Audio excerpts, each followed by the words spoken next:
live button has been pressed. There's nothing that can be done. We've already pressed the button. It's going live. Testing, testing, 1, 2, 3. Levels are looking good. Whew, yes. Get your power. All right, it says it's streaming, but I haven't seen the stream come alive yet, so let me just wait. Go live from your webcam. All right, Wholeness and Balance Vibrations family, if you are tuning in right now, we're letting it breathe for just a moment. It's equinox. Oh, wait, no. Spring, wait, what is it? It's fertility time. So I wanted to get in here and I wanted to deliver a very special message. It's not going to be a long one. And I want to talk about your power, your energy, because it's coming through right now. And I want you to be focused so that way you can receive your next level of abundance. So just give me a quick second. Let me check in on YouTube. Also, we got the gram here. Was good. And we're just going to keep it moving with this. So let's see here. My channel.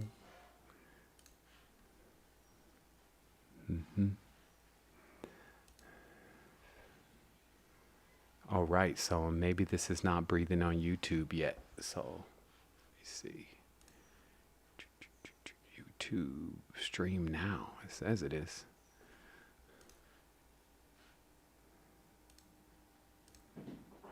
My channel.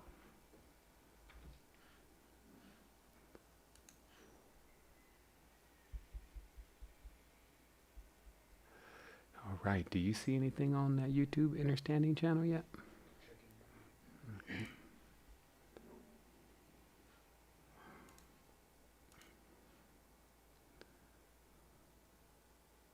Okay, it says it's live.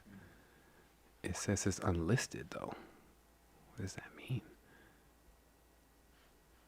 Unlisted. Let's make it public.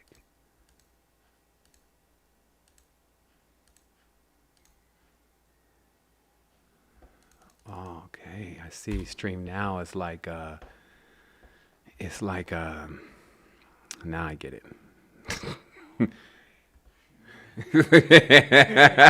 Like I'm always wondering, it's like, man, why doesn't this thing have XYZ? Okay, so Wholeness and Balance Vibrations, everyone. This is a very special time that we're obviously going through right now. I just wanted to jump in here. We're about to roll into spring. And I really wanted to, keep bringing these jewels, keep bringing this knowledge about our power and about our connection. And, demystify a lot of the knots that are within, what we know to be the truth. So if you just give me a quick second, I want to add some tags to today's show, since now I figured out exactly how YouTube stream now works. And I just wanted to say thank you so much to everyone that is tuning in, that's collecting with this collecting and connecting with this positive energy and this balance that we're bringing forth. Like, this is truly a special time. Like, I see just so much love and so much awareness starting to spread through things. And, I see those other forces still trying to hang on, but man, it's just, they're getting dragged. Meaning that, we're realizing very rapidly the power and the connection that we all share with each other. And it's really, really starting to show within our actions and our deeds. And so I'm loving that connection. I'm loving this level of communication. So also, before we get started, I just want to let everybody know we are definitely in the powerful phase of raising the capital necessary to create our own conscious ecosystem to solve many of the issues that we're dealing with right now, especially in relation to finances. For those who are looking to create a foundation and get on that plan to sovereignty, we want to put something together that just allows our presence and our connection with each other to become the highest value. And when we look deeper into exactly how the monetary system works, how money works, what we find is that this is not only possible, but it's already been done. And I believe the crypto space had actually introduced quite a few different ways of how that's done. Even though the overall field became saturated, it still left everyone that did study deep enough with the notion that you can be a bank and that you do have a lot of value. So speaking of value, and I'm going to go ahead and jump into today's presentation. But speaking of value, you have a lot of value, and value in many tenses is power, because if you have something that is very valuable, the more it has value to others, the more it increases who you are. And so that's how the world works. We look to create value, of course, in our uniqueness. It's very powerful to do it that way. And it's just because you can produce that endlessly. And so now I have the chat up. It looks like we have 28, 27 that's watching now. I'm going to go ahead and actually stop the stream and start it again. And just so that way these notifications go out. Actually, you know what? Let's just keep it moving. Why stop it? Let's keep the train going. So what this is about today actually is this is about exactly where the power is coming from, and how you know the power is moving, and how not to get tricked by the energy systems that try to tell you where the power is and what it does and who it comes from. So we're going to start off with some symbolism here. So as you know, we're going into spring in a couple days here, right? Give me just a quick second. Let's see here.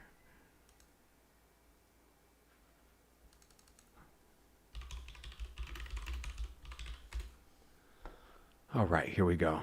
Okay, so as you know, we're actually going through this process of a big energy boost. So let's just talk about some of the basics around this.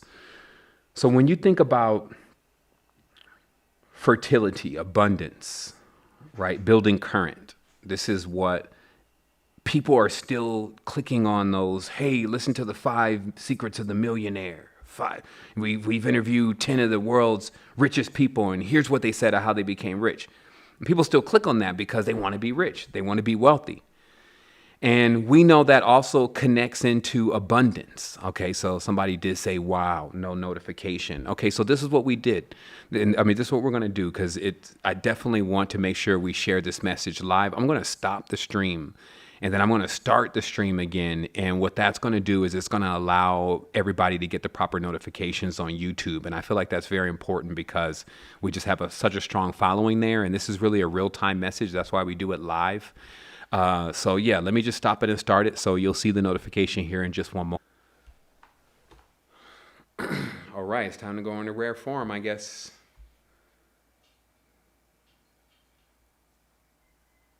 Okay, so let's go ahead and check back in on YouTube.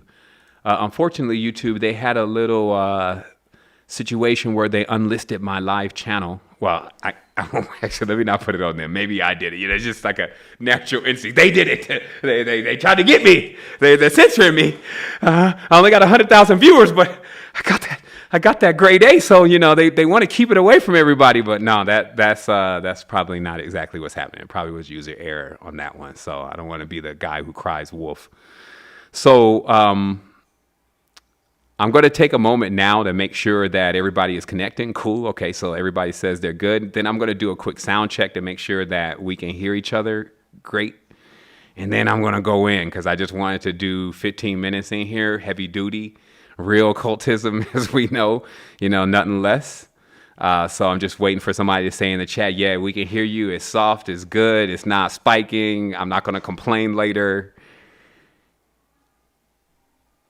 Somebody said, this is taking time to warm up. What, you on the stage? You paying me? It's like, hey, what is this? I want my money back. Come on, man. Okay, great. So somebody said they can hear me. All right, so here it is. So here's what you came for. So, I'm in the spectacle now. I'm in a cage. Watch out. I may break out. So what happens is that we have a situation that is happening on the earth right now. And we always get these moments where, I get these moments where I'm like, hey man, it's just really common sense. And if people weren't trying to make it so complicated all the time, maybe they would get what was going on. Anytime there's fertility happening, this means that somewhere on a bigger level, something is fertilizing things. So this means that when Earth starts to get to this point to where it gets fructification going on. What does that mean? Like flowers are blooming, things are blooming. that all means that there's fertility happening. And the way that we look at this, because, we've been made into scientists, with this curriculum that we've been using with the science classes. So everything is all stale, like a cold laboratory floor of an alien ship. So it's all, sterile and estranged, but that's not how life really is. Life has this very, very surprising component to it. And I actually want to talk about that real quick. I want to talk about that first before we even get into these fertility components. Is that, notice how with logic, okay? So let's say logic, okay? So we have, let's say, logic, and then we have this intuition, right? There's a UI, okay? So we have this intuition. So let's imagine then that the logic, which is, let's say, even math, right? Which we know as Ma'at. And this Ma'at means truth. Okay, let me shrink this down a little bit.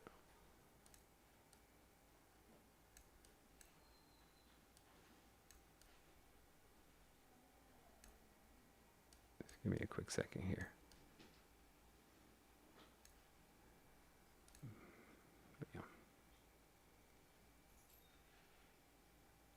Bottom panel going on down there. Okay.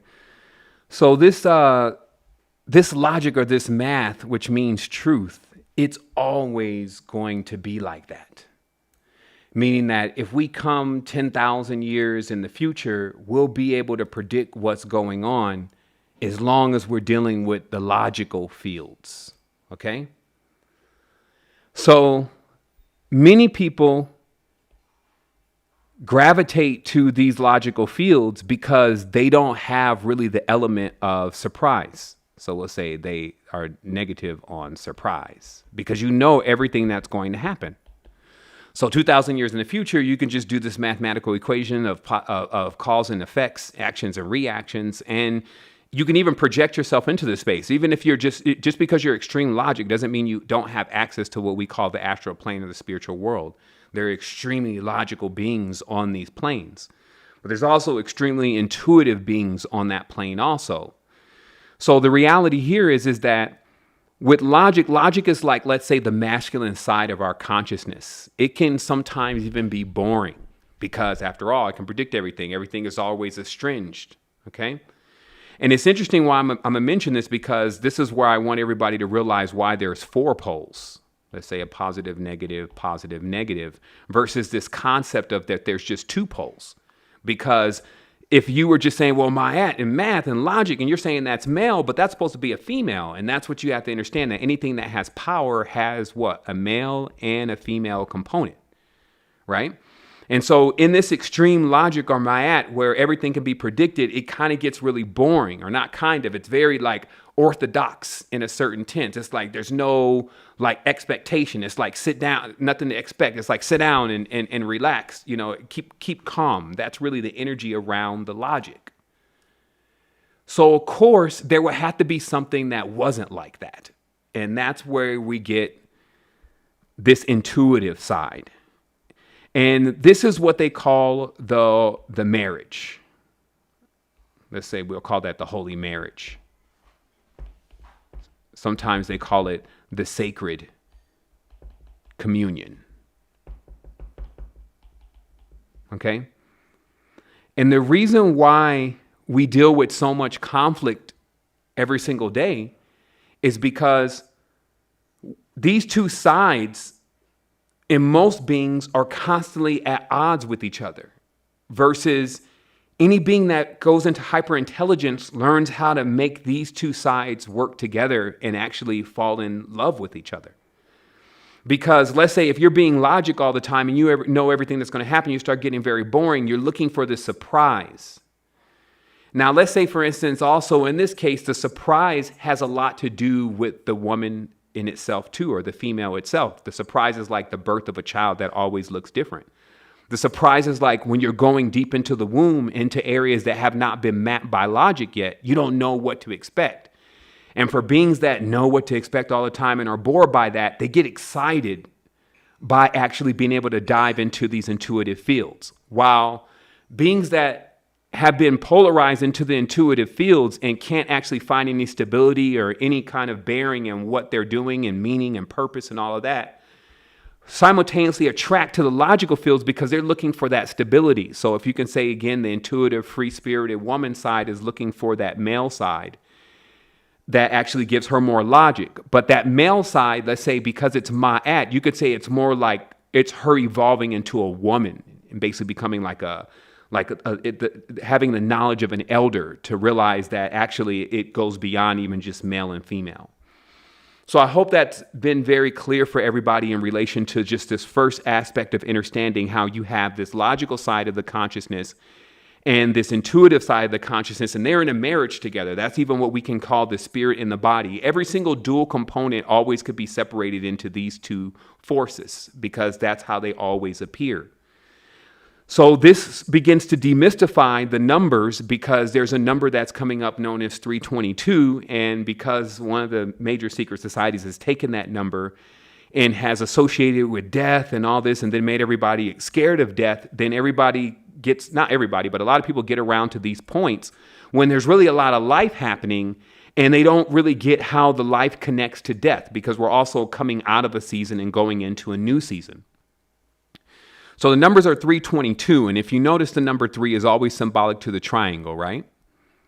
Let's draw that here. And then the number 22, which is a 4, is always symbolic to the square. So with the triangle and the square, you get, and this is very primitive stuff. That's why it's not as complicated sometimes as people make it, but there is some complicated stuff that's in here. This makes a house, basically. And let me move my, let's see what's up with this iPad. Give me just a quick second. It's Oh, also, those on the gram, if you're on the gram and you want to see some of the pictures and things related to what we're talking about, then of course you would need to jump on to YouTube because you're not getting the screen share, unfortunately, of what I'm showing. And then also for those that are on the YouTube side, I just blew up the screen share a bit more so that you can actually see what I'm writing here with the iPad. And so what I'm revealing here is I'm revealing these two sides of the consciousness that are very much needed in order to create life, to create a house, to create a place where there could be all the variations that you need in your creative process. So because you have this extreme logical side, which keeps you stable enough to be able to create things. And then you have this intuitive side that takes you into this vista where you never know what to expect. And between these two forces, you are perpetual. That's energy, that's life, okay? So now with the planet, it also has that same thing going on. And this is now, again, because there's a cult of death, this has been confused because when the transition cycles come around, a lot of people don't want to let go of that previous cycle. They don't want to, let's say, shed that skin. So I'm going to show you the two top cults of the world today and what star systems they actually hail from and what the story is, more or less. So you can kind of realize how it's only this continuous preference of one thing over the other rather than realizing how everything connects. That action is what is actually keeping these beings from realizing, and this is all the human beings and even the entities within the animals, from realizing exactly how to actually accomplish this marriage of a communication, perfect communication. So there's beings that have achieved this. Don't think that there's like you're the only ones out here and that nobody's ever done this before, but that's not what's happening. This process of being able to merge these two fields is very well known, and in the higher world, the beings have already done it. So here on the planet, you have two groups that are very distinguished, and one is called, let's say, the mammal. Actually, I should actually write that second for a real reason. So let's say, for instance, this first group, we will call the reptile, right? And then we have the second group, which we'll call the mammal. And these are the only two groups that we want to focus on right now because they actually make up all of the animal energetics. And by the way, just a word to extremes.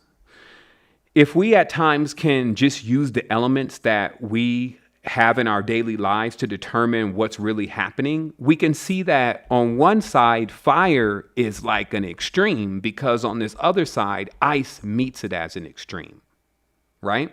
And then somewhere in between here, you kind of have steam, right? You have warm, You have these in-between phases and cycles that actually show you there is a real in-between phase, but there's also these extremes. And the extreme components, they're actually utilized as the creative components themselves. This is why, just like we were talking about earlier with the intuitive and logic, those are like the fire and ice. And what you're responsible for doing is creating this warmth and this steam out of these forces. And that you could do by actually maintaining balance.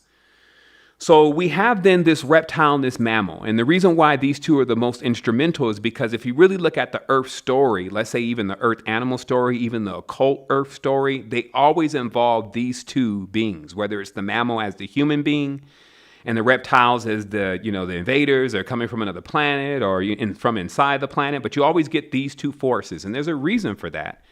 And that reason has a lot to do with the actual fertilization process that actually is happening to Earth right now as we speak, and always happens around this time.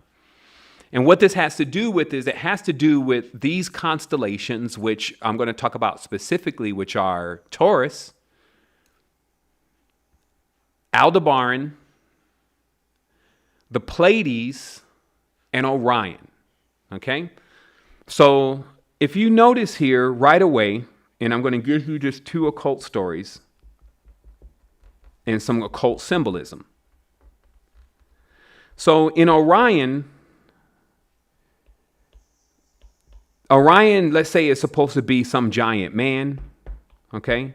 There's some dog with him who's Leprechaunus, who's also Ra, who's Wepawat, who's the Canine from Canaan. He's also even related closely to this dog, like it's his best friend. And then there's the 7 stars of the Pleiades, right?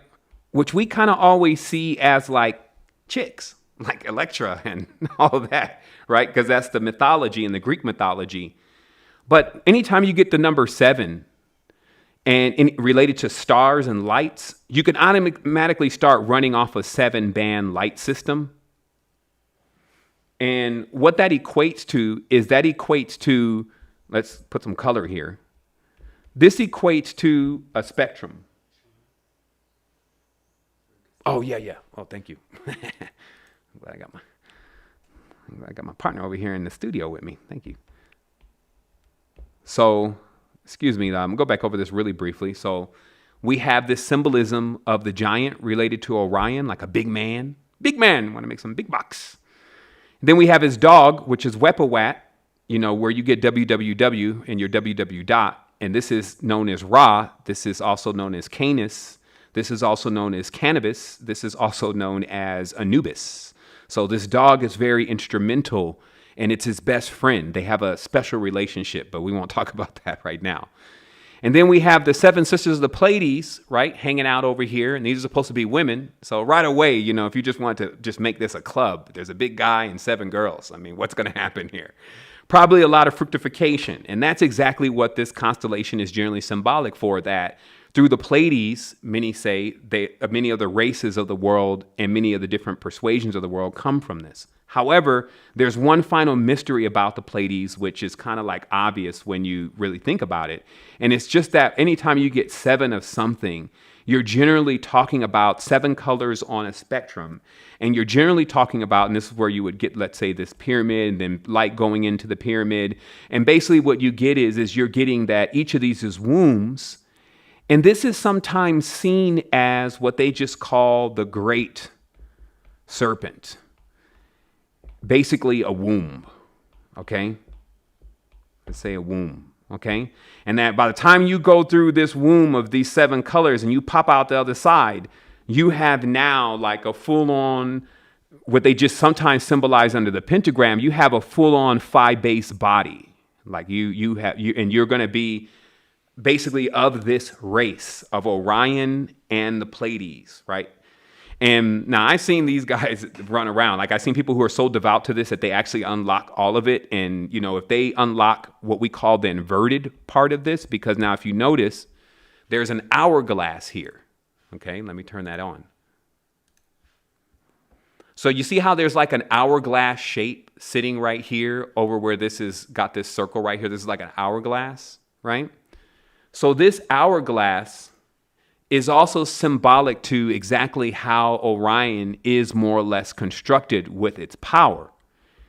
And that's, it has this negative center, which some sometimes refer to as Hades or the netherworld. And then it has this positive center. And then it loves to merge those two centers together in order to create this power. And this is also related to the Tetragrammaton, right? And this is, of course, the free energy fields. This is, of course, the Taurus field, because all of it is related, but there's a schism happening here. There's an actual family conflict going on in here. So just so you can kind of see the energy around Orion, you see the seven sisters, they're really all combined. There's one womb, but when the womb splits it all into these different colors, you get these different prisms. And in these prisms, you get basically these incubation stations, right? Some like to see this as the prison, because basically the light is trapped. Basically, when clear light is shined in, it becomes trapped and it condenses into the corners. And these corners are known as the oob. And this is the symbol of the oob, which is known as the Mercedes-Benz symbol. No, I'm joking. But serious, this is the oob. It's known as the nail in the Kabbalah. It's basically what holds the points of the cube together. It's a very powerful symbol, okay? So all we're dealing with right now then is that this constellation of Orion has a lot to do with birthing like serpent beings, right? Which some people just call souls or spirits. You know, they can be of different colors and different races. And, you know, they have this god they call High Father and the Tetragrammaton. Then they have these mothers. And, you know, these mothers are also vying for power. And so there's this is the Orion saga. Okay, I just want you to get that very clear. That's what it's known about as in occultism. So now because Orion's kind of doing a lot these days, he's getting the most PR. So there's still a very hidden cult that is just as hidden as why we don't talk about werewolves, but we talk about vampires a lot. But it's just as hidden because it's another constellation that actually a lot of power is being drawn from. And it also has an equally occult meaning. And it's also in the same neighborhood. And this is, of course, Aldebaran, which has always been somehow wrapped up into satanic worship and wrapped up into those kind of mythologies. But it's really because of what I was explaining on my last show in relation to where this knowledge is actually coming from. So, is it possible, and this is just a question that I'm proposing directly to you, I already know the answer, that for many, their Ma is, and I'm just going to go by the correct terms first, that way before we get into the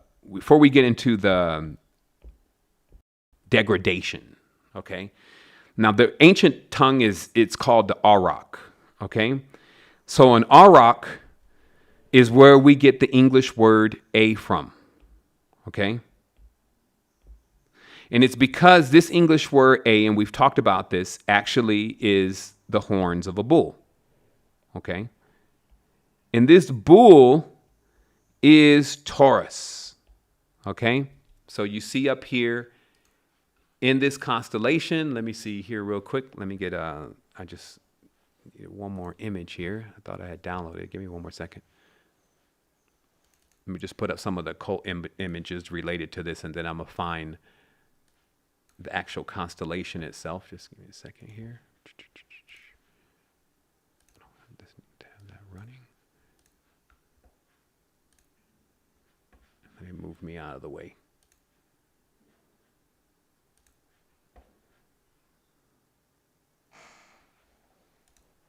Okay. And then let me move this over here. So these are the ancient seals that talk about this process, okay, that we're experiencing right now, where the energies, basically all of the energies are in a communion with each other, okay? And this is why the Earths and many other planetary systems and other kingdoms all become fertile at this component and at this point. And when you're at this point, if you waste your energy, or if you think this somehow connects to the end and death, and you know, and you buy into some of these massive rituals that happen during these times, that's why they just had the mosque shooting, right? And there's just all sorts of like lots of the which is called Leprechaunus. It's basically a wolf ritual taking place also during this same time. And this wolf ritual is basically about sacrifice, okay, and mass sacrifice. So this tries to loom in at the same time because there's an inverted part of this constellation that I'm about to show you also. Just like I told you about, there's an inverted part of Orion. So when you hear it from the Orion crew, they'll be saying stuff like, oh yeah, it's the Hamites, and curse the Hamites because they, did X, Y, Z. And then now, in their constellation, their god Moloch is the evil god. And that's the one who's bringing all the destruction into the earth. Okay, so that's what you'll hear from them. Then if you go down there and, if you didn't just get one side of the story and you decide to catch the celestial boat down there into the Delta and say, so what really happened? And they'll say, actually, it was Orion, his high father, and the serpents that are up there because they always want to be in dominion and they want to reign over everything. And the divine mother doesn't want that. And she just said basically that she can continue to produce without any of their DNA or anything because she actually has the great word and the great name, which she stole from High Father, because that's Inanna's story. Inanna is the Taurus. She's the bull. And she took the name of the Tetragrammaton from the High Father, which is, of course, Orion, and she can use it on her own. So she can create, which is called parthenogenesis, on her own. And in her kingdom, let's say, for instance, it is symbolic to the Taurus, or the mother, the mu, the cow, the warmth, the womb, right? And her fructifying agent, and let me just get this up on the screen here.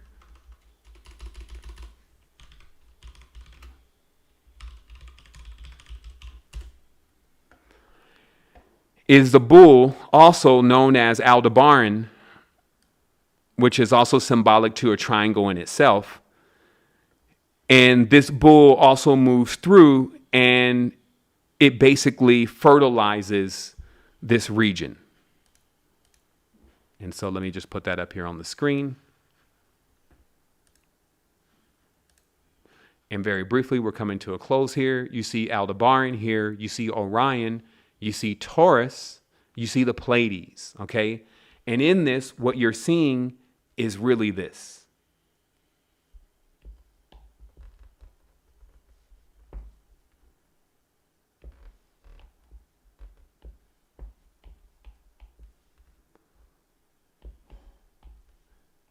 This is known as the quadrifoil magnet. Basically, it's the actual imprint of what you would see if we laid Earth down on a magnetic pad, just so you can see the fields, and you laid the cosmos down on a magnetic pad, just so you can see the field, you would see a quadrifoil. And so anybody who's stuck in this, right, and never realized that, hey, even in Orion, there's good ones and bad ones. Even in Aldebaran or down there in Taurus, there's good ones and bad ones. If that's what if you're getting to, is just to try to figure out where the good ones and bad ones are. But even deeper than all of that is that these are basically the regeneration stations of the energy that is coming through the cosmos. And it is still through these conflicts, which we call them conflicts. They're just opposing forces. Through these opposing forces maintaining their status and ability to stay polarized, we become the steam and we become the warmth unless we choose to take on those components. So we have this choice.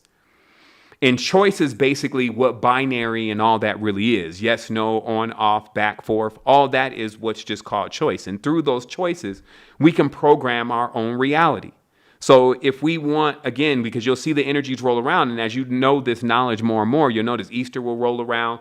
There'll be all these things that have to do with fertility, but there'll be a lot of death going on in the reality where people will be more tapped into lost than they're tapped into, hey, this is the time where I'm going to actually go into the windfall of all of what I've been developing. Meaning this is the time where if you really were going to demand your power and going to demand that your life flow into a very high wave of balanced energy, you would want to do it now. So with that being said, I will take a moment, just to look at the chat to see, if there's any questions. If you do have a question, I can stay for a few of them. All I ask is that you kind of type question before your question. I'll see if I can actually get it. Let me see if I can put this thing in a slow-mo. Let's see here.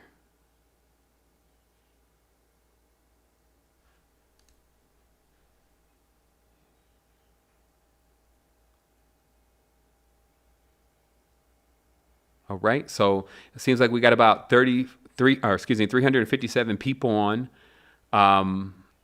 Chat's wide open.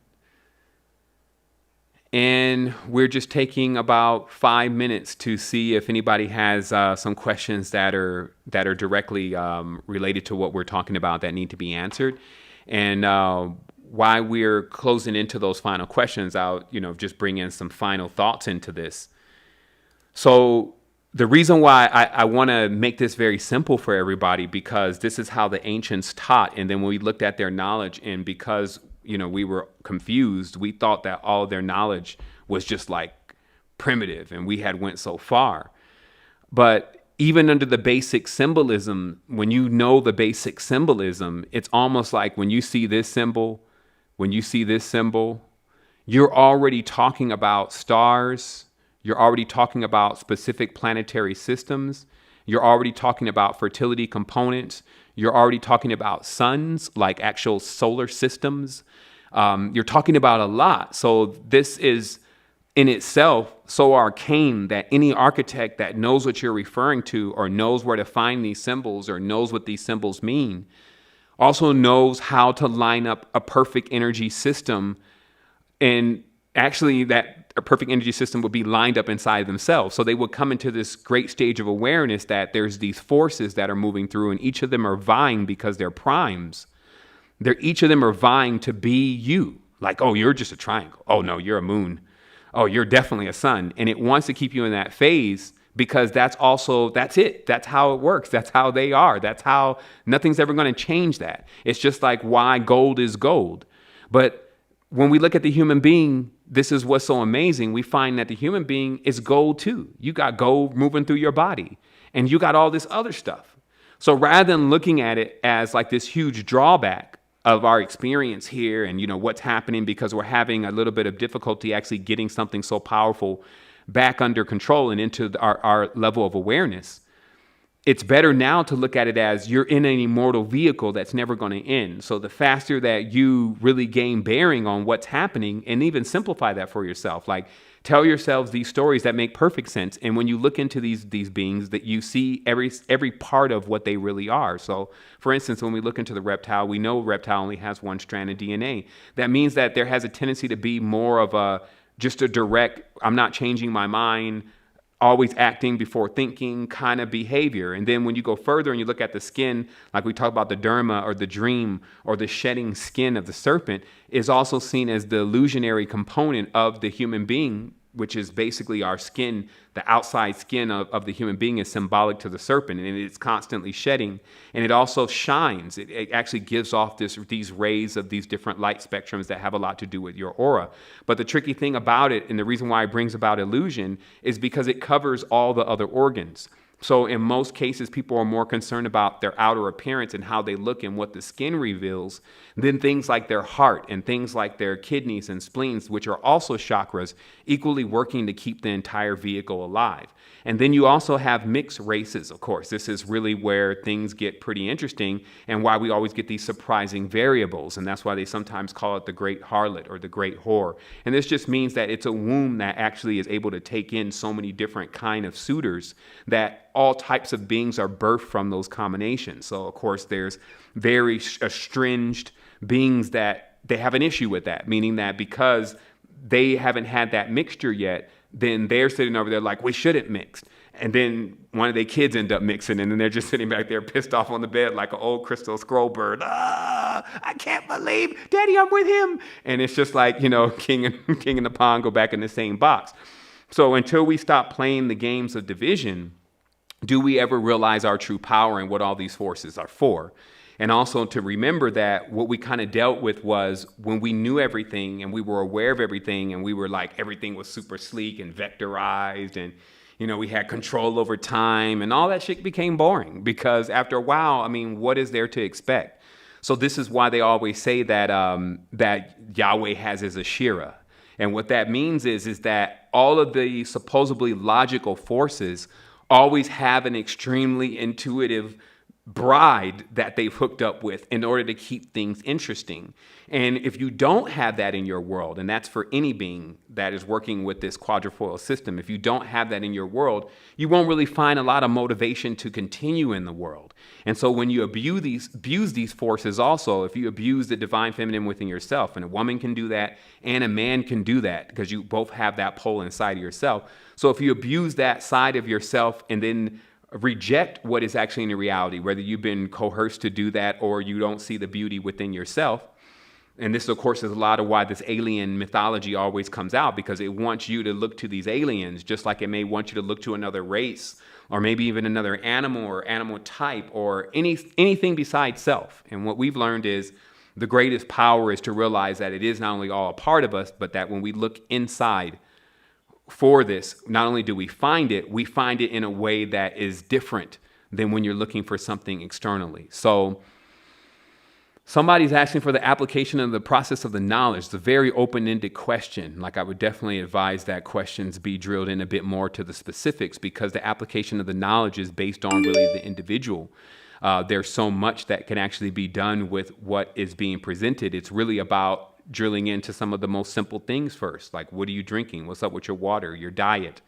And anybody who drove past that, your environment. Remember what we talked about in the beginning in some of those earlier recordings, we even were able to mark that there are things that are in your environment, old CDs that have just super dark music on it, pictures, items that people gave you that are connected to stupidity, old Disney films and DVDs that don't make any sense and also just wreak this magnetic toxin into your environment, and getting rid of that. Because if you're having a hard time seeing, where is my synchronicity, it means that it's all clogged up, like your gears are all clogged up with all of these distractions. And the easiest way to remove all of that stuff is just to kind of remove your being. Like, instead of trying to always configure the reality and figure out what is it, who is it, give yourself some time, give yourself 2 or 3 weeks. It's interesting again that if we find ourselves not even being able to get 2 or 3 weeks to take ourselves away for a moment to repair and put ourselves back together, then that just kind of shows the kind of prison that we're being contained in, to be honest. Because what I saw, especially on this recent new moon, was the male and the feminine poles had almost come completely apart. The marriage was like a divorce for a moment. Notice the word divor basically means to go down or drain. So there was no power actually being generated during this new moon, because there was a separation between the masculine and feminine for a moment so they can identify who they were. Because what happens also in the entanglement, which is all about the cosmic spin and all about us communing and connecting with each other, but you can lose yourself in all of that. Let me put my big picture on here. My big picture on. You can lose yourself in all that with another person or another being's identity. So even when reading about this knowledge, like when you're reading about these different entities and spirits, this stuff is very real. So you have to still come into a strong bearing for yourself of what exactly is this all doing for me? What am I really getting from this? And even when I come in and I deliver these messages, that's what I ask myself. What am I getting on here for? And what do I want to do with this message that I'm delivering? I just don't want clicks and likes. So what was it about? It was about understanding. Again, for anybody that's lost, somebody say, I'm lost here. Yeah, you're lost then. You got to watch what you're really saying. Like, if you are responding, and I'm just talking directly into the feedback in the thread, if you're responding and that response is a response of confusion, it's only because the ego is actually trying to jump before you and say, hey, say something. I'm lost. Because then that would make other people feel like they're lost. Basic principles, kindergarten. If you can actually type www. and get on this page, what I gave you was basic principles about how this time that we're in right now, March 20th, and then the March 21st, March 22nd, as it keeps going on, is points where the constellational energies, the main constellational energies that control Earth, which we're just summarizing as the serpent and the reptile, they're in a communion point with each other. And the reason why you know that, you don't have to lean on some weird occult book and somebody else's knowledge that you can't verify, is because the actual planet is going into a spring. So you'll start seeing flowers pop out. If you're in tune with yourself, you actually will feel more sexual. Like during this full moon, you may even see the crypto charts go up. You'll see a lot of things that they've all tied into actually being a part of not only the lunar cycles, but also the planetary processes that go on Earth that actually boost energy. And when you're aware of this, it's like you're riding a wave, so you know exactly what to do in those moments and you avoid being distracted. So let me show you how it works once again. So during this time, it's a time for you to be building energy and ready to receive your power. Most people right now are distracted with death, mass sacrifices, mass suicides, because that is the inverted aspect of what's going on. Versus in December, okay, that's ice. Now in December, right now, where basically the fire is on, like it's that they say that, like there's a song that says, your sex is on fire. Okay, these are occult terms. You know, the guy's, oh, your sex is on fire. Okay, so what this is sex. Let's take the two words, sex and fire. Okay, what is this word, right? An occultist knows sex is six. Okay, because these vowels don't count in Kabbalah. This fire is phi, also known as five. Okay. So it's saying your six is a five, okay?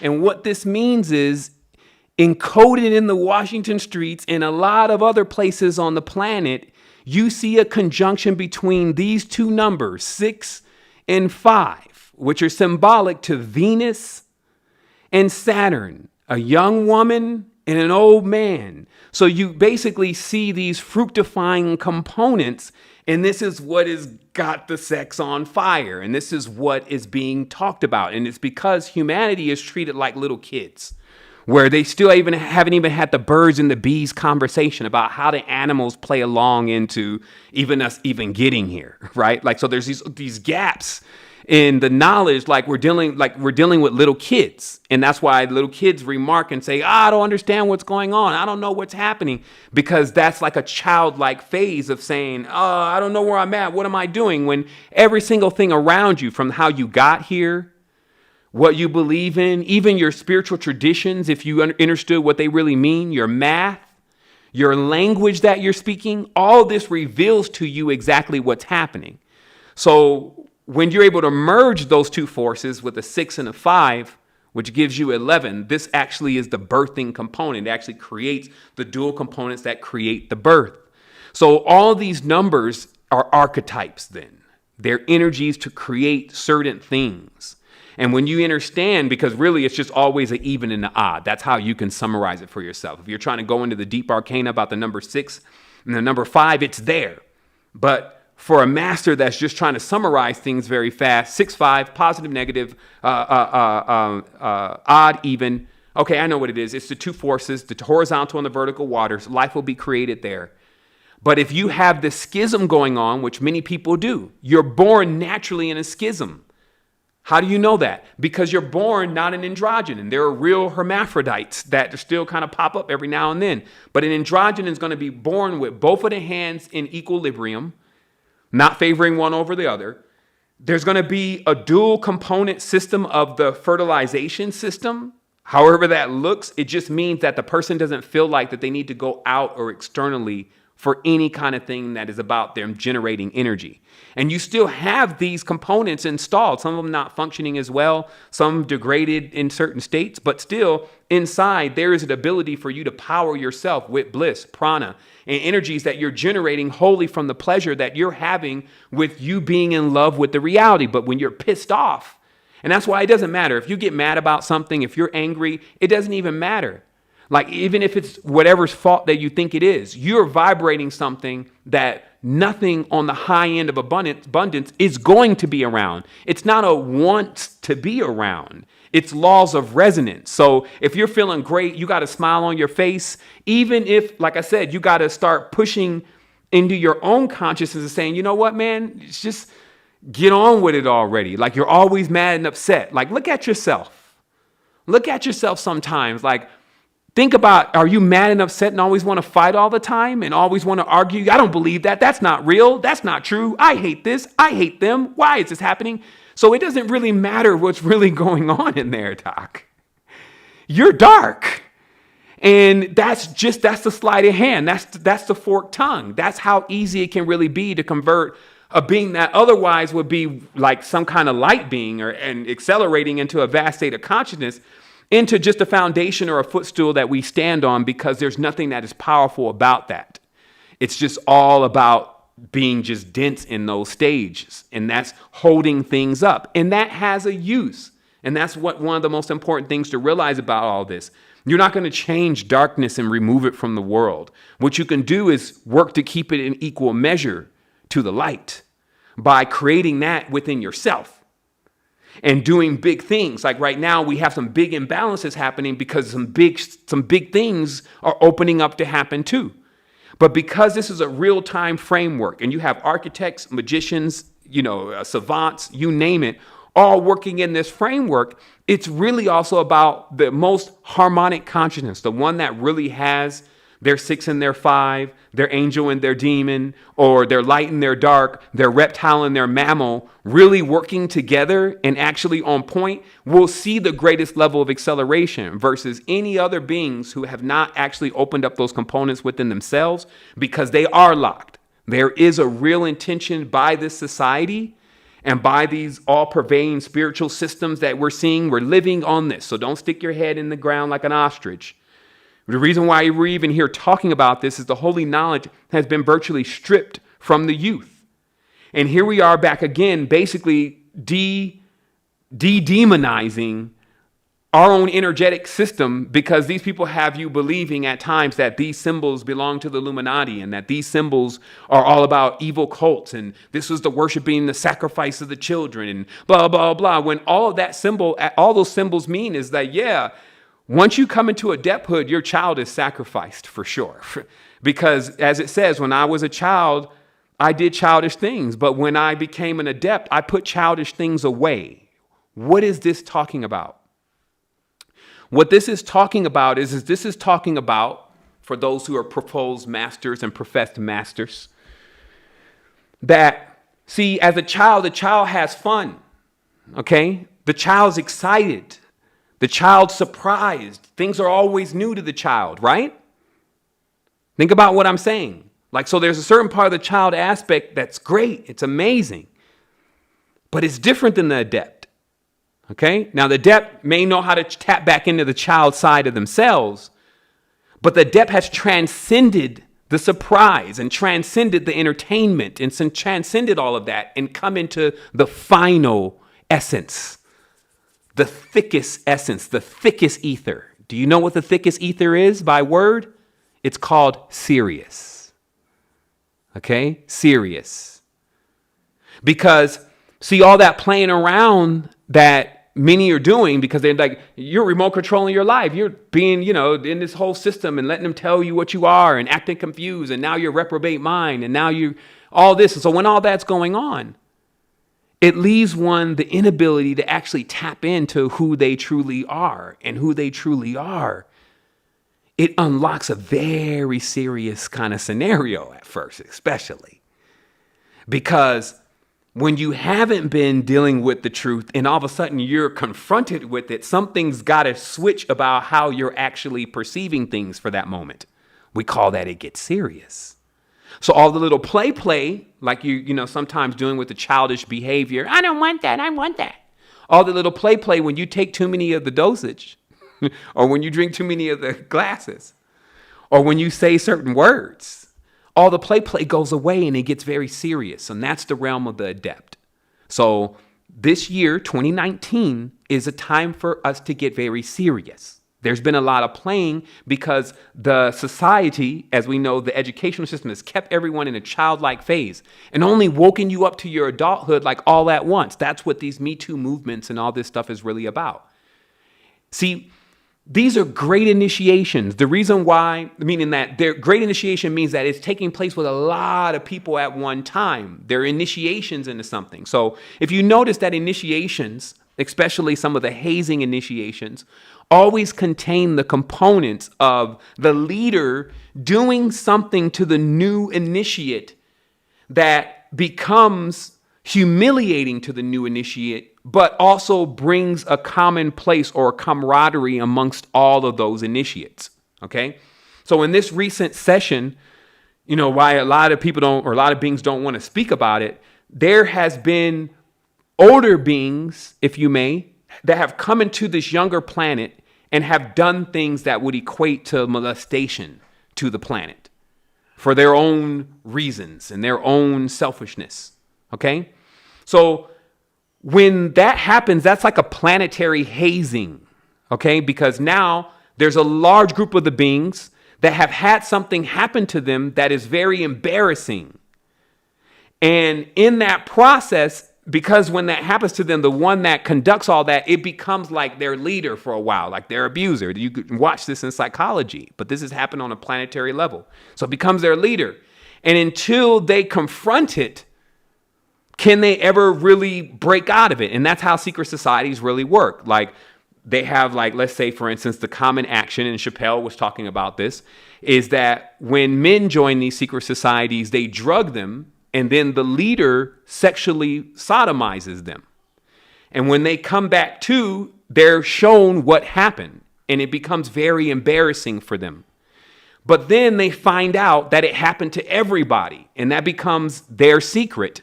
But while the leader, who is basically a demon, is walking around, basically using that as a form of control and a form of guilt within those that are in that society, okay? So then when you say, well, what is a mass ritual? Or well, what a mass ritual would be is somehow a lot of children being put into a situation where in some way or another that they either were mentally, spiritually, or physically molested.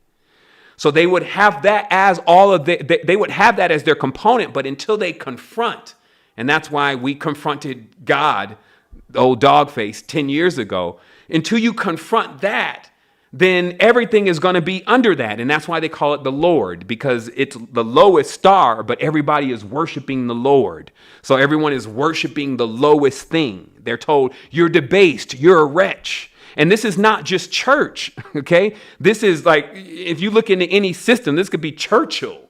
This could be Marxism. This could be any of the systems that actually teach in this same kind of structure of duality and in this same kind of a structure of lack of respect for the divine feminine and masculine components and how they blend together to create pleasure, to create passion, to create the things that really drive us forward, not the things that actually bring death and the things that pull us into the vacuum and the things that hold us back.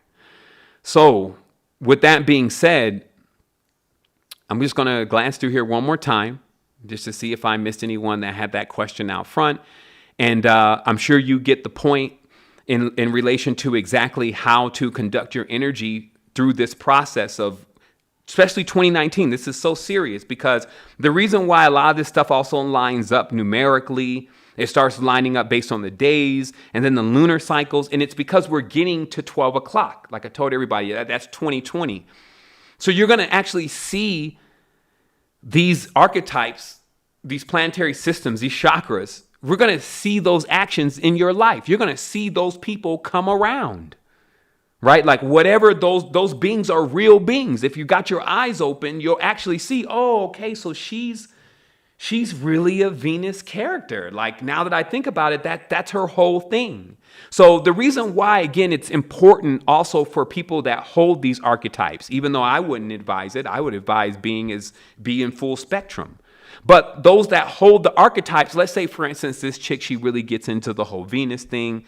She starts working with the Wicca really heavy. Now she's got the upright pentagram, so she's a white witch. This is symbolic to the Venus and its processions and its control over nature and the five-pointed star and the five-pointed plants. So she's doing that for a while, but then she starts getting bored, so she inverts her star, and which basically creates what we will call the bullseye. It's basically when you turn the eye of Aldebaran upside down, it becomes the eye of a goat. Okay? So she starts playing around with that because she's gravitating to two different poles of the same system.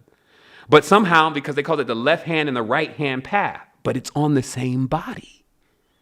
right? Left hand, right hand, it's on the same body. So it's just to give us the knowledge and awareness that life will keep challenging you with these dualistic components. And it's fusing out your energy, and it's doing it at a time where you need the energy now. The energy that's actually coming through is different than the energy that came in last year. And missing this train, it won't be my fault if you were listening to these recordings, because I'm just going to keep drilling it in, like telling you, hey, look, stay on point right now with your energy. I was doing something totally different. I was working on cosmic clocks. Halo came over, about to do a grand masterpiece on something. And then this thing kept coming up all week about the bullseye. The bullseye. And it started off, well, actually, God's eye. That's where it started. God's eye, God's eye.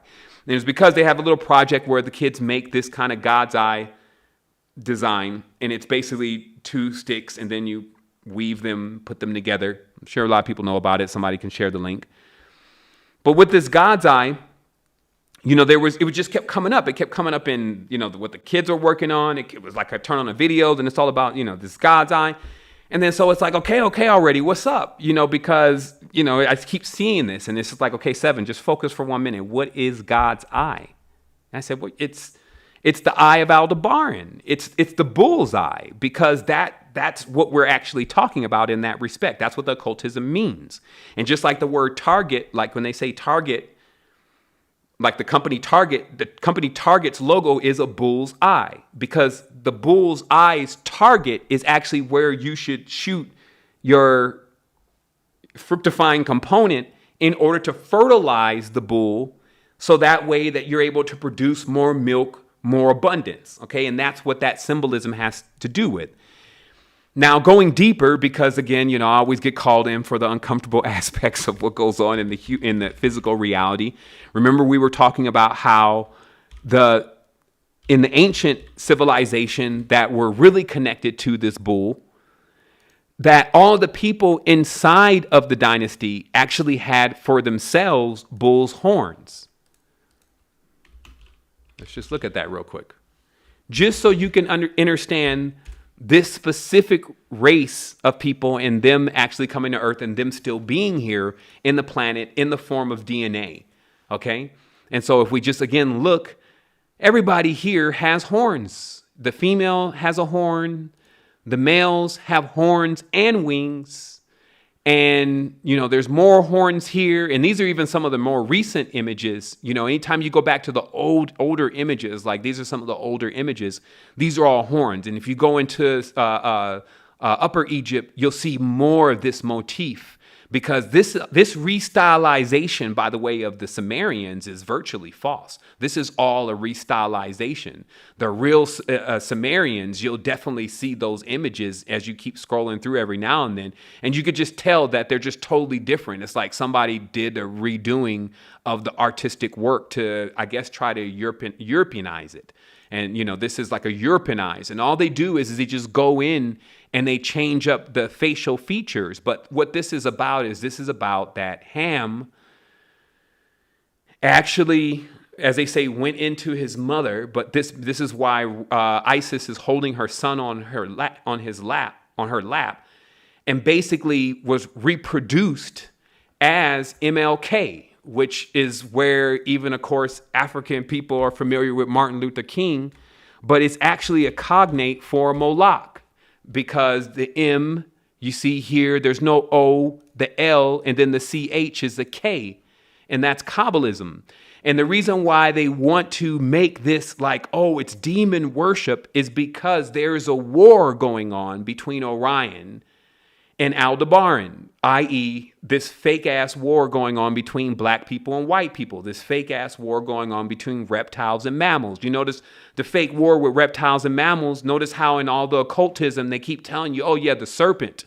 And they're the ones, it's the serpent. And then David Icke, here he comes. Okay, yeah, it's the serpent and against the human beings. And it's because they are engaged, and I'm not saying David Icke is engaged in this directly or is trying to do this, but they are directly engaged, these parties that understand this from a deep occult level of an adept.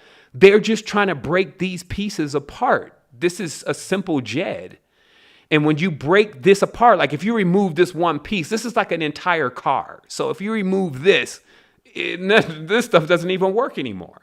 If you remove this piece, this doesn't work anymore. And that's what I keep saying by, this is what I mean by all is self.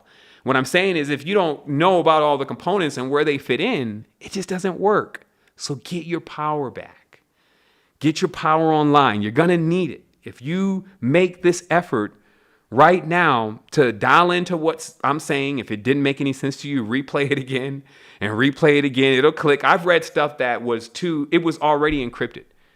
There's books about alchemy they're just encrypted. It's coded anyway. But I just said, you know what? I'm gonna learn this. I'm gonna decrypt this. And I'll start at one paragraph and I'll read it. Makes no sense. I'll read it again. Makes no sense. But around the third time, I'll be like, I see a pattern here. And I see this word is really meaning something. Let's just assign this word, since this treaty is about gold. Let's assign this word to gold and move from there.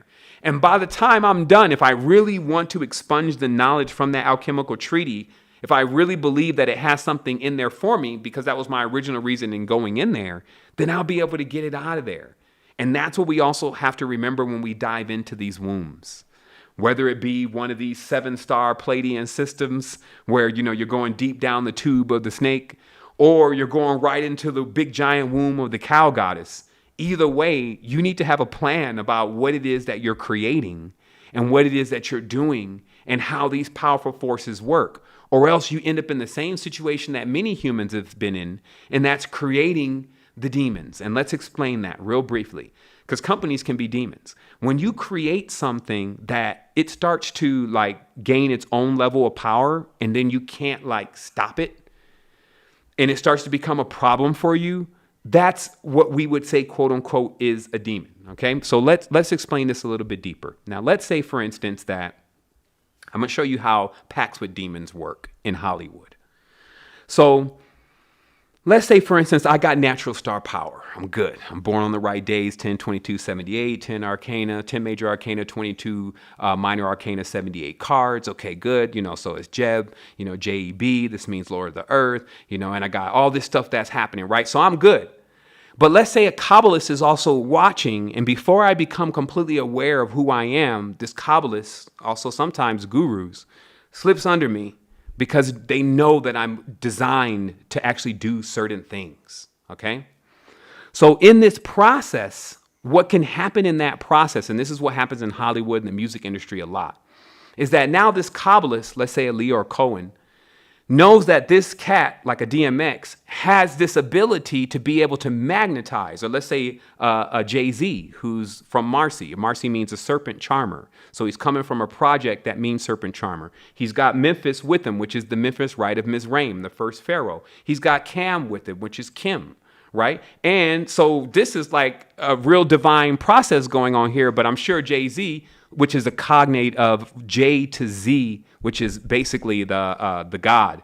It's a term. It's what Hova really means. It's J to Z, the Kabbalah, from the word Y, which is in the Kabbalah, the first letter is Y, which is the I, which is a J. Okay, so that's the first letter, and then the last letter is a Z. So a J Z is the beginning and the end of the Kabbalah. Okay, so in this, you see a Kabbalistic configuration, but you actually don't know if the people that are involved, especially in the beginning, were aware that this occultation was happening around them. Really, it's just their power was being used. But since some Sith Lord, which are the Scythians, some of the dark Phoenicians, so since they have the holocron, which is the suit that they stole from Joseph of many colors, it's like a Superman suit, because they have this certain knowledge that gives them the ability to know who's guided in the future, which is the knowledge of the Essenes, the knowledge of the stars. Everybody has a star, knowing when stars are going to be popping up in a certain place that actually configures them properly to do certain great works. So they'll find that person like a baby in a fucking basket, like three wise adepts watching the stars, knowing when a Jedi just was born. Let's go and see if we can corrupt him to become a Sith.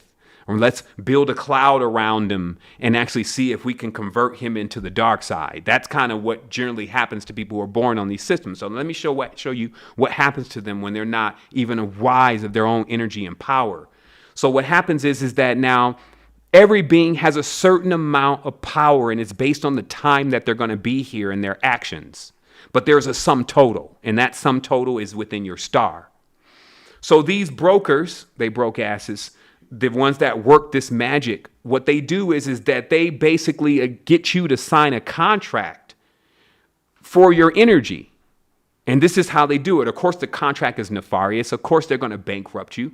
But how the contract is set up, which is there's other entities involved, but they set a contract between you and another entity that basically pays for all the processes to actually happen for you to get through the stars.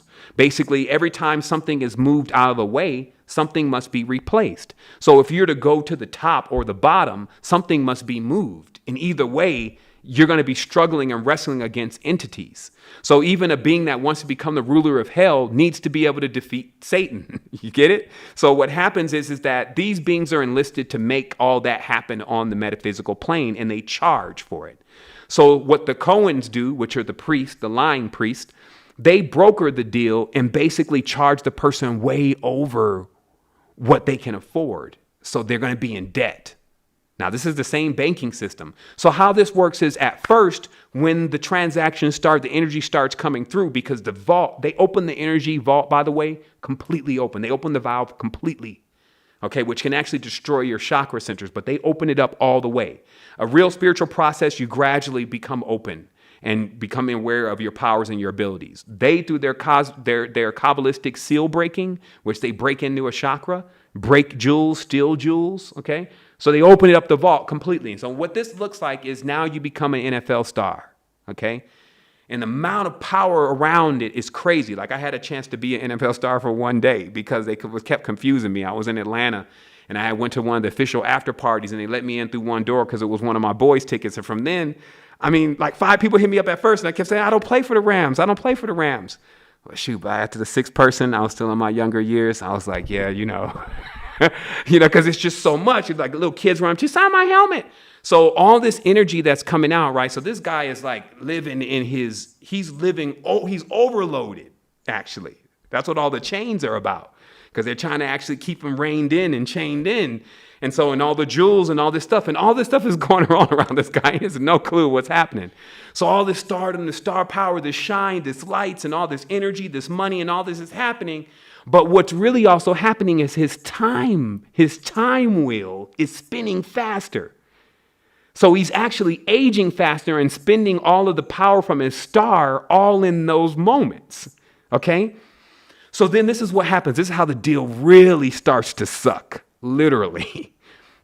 Now, everybody has their time and season. Like they say in the music industry, you have about 3 years. In every industry, there's an actual orbit that after that, to stay on point, you have to actually become a conductor of stars. You have to become a star maker. So what happens is those who didn't become star makers, they actually end up discharging at some point. And this just means you're out of money. That's how it metamorphs in the real life. Because you have this high-ass footprint, you got to keep making this money. But when you come out of power, you don't have that kind of current anymore. So then what happens? This is what happens. You get plunged into an illusionary world where there's no power. There's only a false light, which they call Lucifer. And how this is set up is that now, let's say you were one of the Rams, but the deal is done. Now the contract's over. You're even a little broken up and hurt. You even got the kind of the brain crack helmet issue too, right? But you don't got any money. But every time you turn around, somebody's like, Mr. Falk, sign my blah, blah, blah, blah. Now, you are so tired of this. Like when it was early in the game, this was like, yeah, baby. yeah, let me sign your breast. It was that in the beginning, but now it's like, stay away from me. It's like that because what's really happening is the person is in an illusion themselves. Because Hollywood and all the rest of these false lights have pumped you up into this God that you aren't. What happens is people expect and lust after that God.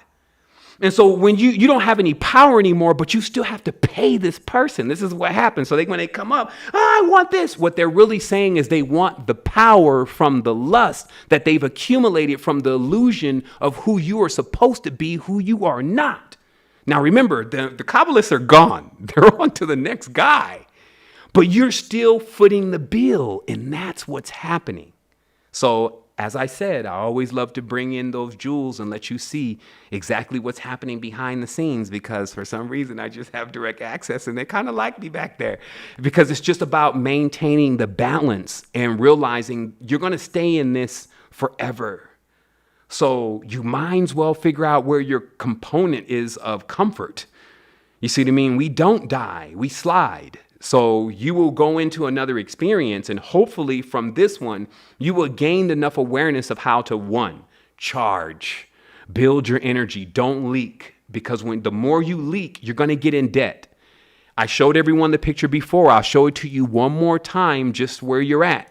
Sometimes you need to kind of know where you're at to be able to set your clock. So let me just show you one time.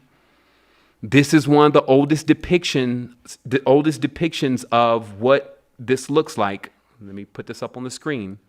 What this chasm, as we used to call it, and still do, looks like. Okay, this is the chasm, right? This is the vault.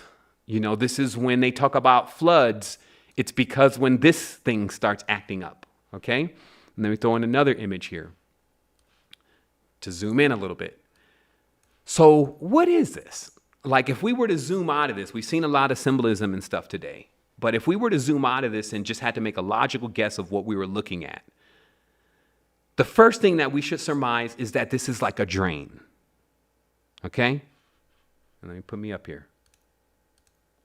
That this would be like some kind of drain, okay? It looks like a drain.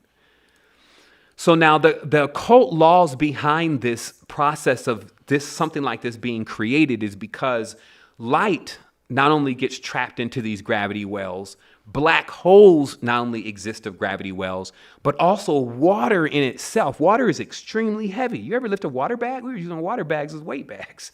So water is extremely heavy, so naturally water goes down. Some people see water as like very, very light. That's steam. But water itself is a very dense component. It actually is more denser than fire. And this is what a lot of people we're not getting it sometimes. Fire is like, it's gone, it's up, it's like a bird. But it's the water that always remains down and goes down further and goes deep, right? So where we're at is in the deep. And that's why I was saying that we're underwater right now, that if I turn the dehumidifier on, we're going to pull enough water out of the air right now for us to drink, quench our thirst and everything because of how much water, especially in certain parts of the vault. Now, you have to adapt to some of the flat earth concepts about the disc shapes of the earth. You have to understand Martin Kinney's cosmic clock, his cosmic calendars and how that really sets up my spindle theory, as I call it. But you see these multiple planes that are here, and each of these are actually worlds within themselves. And these chasms, let's say, for instance, with the energy that's being conducted here, is like almost going down a drain. It's easier for you to go down. But the more you go down, you lose more power. These worlds actually are governed. They're in dominion by beings. And this is as simple as saying that, see, as a human being, you have a lot of power. You have more power than a dog. Okay? I'll say that again. As a human being, you have more power than a dog. You can kick a dog right now, lock him up in the garage. And it will be when I say he gets out of that garage or she gets out of the garage. You can call it abuse. You can call it whatever. But there are beings that have more power by sheer right of how they've been born and created, okay? So human beings have a lot of power, but what happens if you go down one? Just one. And you morph into a white horse. Even though that may be a nice white horse, if you're sitting in front of the dog food place, maybe it's not that great of a place to be. So what I'm saying is if you go down one level, one part in the vault, you lose power. That's what that's about. And this is also where the worlds of instinct exist, what is also termed zombie, meaning to just basically run on instinct. There's a larger being that controls how everyone moves and how everyone operates, okay? But the further you get out of the chasm, the more power you receive. You actually learn how, first of all, to jettison. This is about flying. A lot of people know how to go down, but they don't know how to go up. They know how to depress every damn thing, but when it comes time to build energy, they don't know anything about that. So learning how to build energy building, knowing how to do energy building things to yourself gives you a rocket, which you're going to need because remember, naturally, look at the sink, a drain. If you can imagine yourself going down a drain and you're in a speedboat, how much of that motor are you going to need to use to get out of the pool of the drain? A lot. So this is why they want to depress everybody because it takes all your power that is necessary for you to jettison out of this drain. And for those that have seen the image, they know that this right here, this black bird, is again known as that most hated bird, Pazuzu, which is basically what the Tartarian culture modeled themselves after, which are basically the dynasties that exact power on physical planes only, meaning that they basically just become dense deities. And I was looking for an image real briefly to see that, but I don't see that here. Lastly, my last show, I did mention the spies. 2-ball cane. This is the queen's seal for her spy, John D. 2 balls and a cane. Okay. And for those that recognize that, that's also Facebook's logo. So yes, they are spies, and we know that. And, but, spy versus spy. That's how it always works. When you think you're watching everybody else, mainly you're being watched. So this is how it works. This is enough for everyone here to dial in. I said 15 minutes, so they know that this is my time traveler's version of 15 minutes, which is a bit more longer than the extended period on Earth. I'll leave it like that. And I just want to say wholeness and balance vibrations. Much love to everybody.